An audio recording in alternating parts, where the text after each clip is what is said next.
What do you think of the lighting, Ethan? It's a bit dim. Yeah. Why? Now I'm testing her. To mimic, I don't. These are called night lights, or what I call night lights. We have a lava lamp, we have glow sticks. We actually have one that changes colour, which is actually a humidifier. Let's have some real light. The light switch is behind you, Lisa. Alright, so the reason we've gone crazy and we've blacked out the clinic. It's the end of the year. Well, there is that. It is Christmas Eve when we're filming this, so we are a little crazier than normal. But we're here to talk about fireworks and pets. And fireworks scare the hell out of pets. Would you agree? Yes, they do. Both the anxious and non-anxious. Birds, it's a particular issue. They can panic, they can fly into things. Do you remember that earthquake we had earlier this year?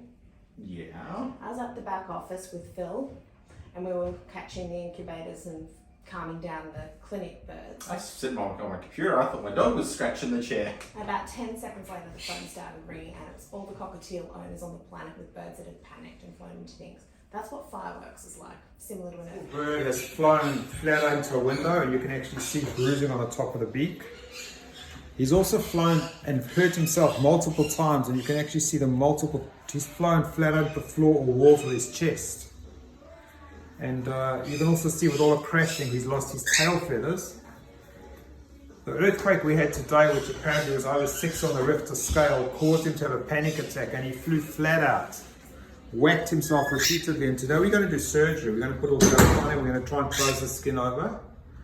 But we don't know how these natural events, disasters, can affect our birds and how it affects them psychologically. We got a real fright. So let's get him into surgery now. Now, we're close to Christmas, so we're not here to stitch up your birds. So we want you to take some precautions. And precautions, we need night lights. If birds can see where they're going when they panic, they're less likely to fly into something. So it's a great idea if we're dealing with fireworks, and we know that's coming New Year's Eve, to have some, even these, scattered around your bird room, wherever room your bird is, just enough to give them a dim, gentle light. I actually use these with new birds, which is why I've got so many. I put them in a plastic container with a screw top lid that's clear, and that's like a lamp inside their cage, so they can see what they're doing.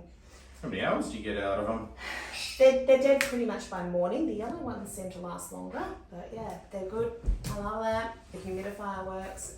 People can buy cheap plug-in lights that actually go into the wall now. Any of that is going to help your bird get through. The other thing to do, maybe some noise, some gentle, soft classical music, not the hard rock, because that will wake up your neighbours and get you some complaints. So leave a radio on just on low, background sound, leave a TV on, that'll make light and a little bit of noise. Maybe not anything too crazy because you don't want anything flashing on the TV too bright. Dogs and cats, you can actually get a product called a thunder shirt, which is a type of t-shirt you buy from many pet stores which wraps around them and helps with anxiety. It's great with thunderstorms. What else would you say for dogs and cats? If you know that you're going to be alone for New Year's Eve, maybe don't leave your dogs alone.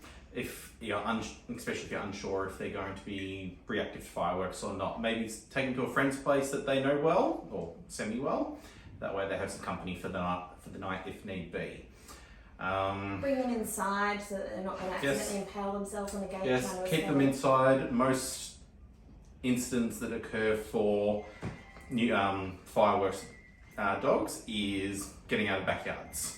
So they'll just get out, run down the street, run over roads, wherever they're trying to get away from the sound that they're not going to get away from. And microchip your pets, even your birds. It's the #1 season for losing animals this time of year. So if I had $1 every time we could reunite an animal with its owner, if it had a microchip, particularly birds, yeah, it's frustratingly they don't do it.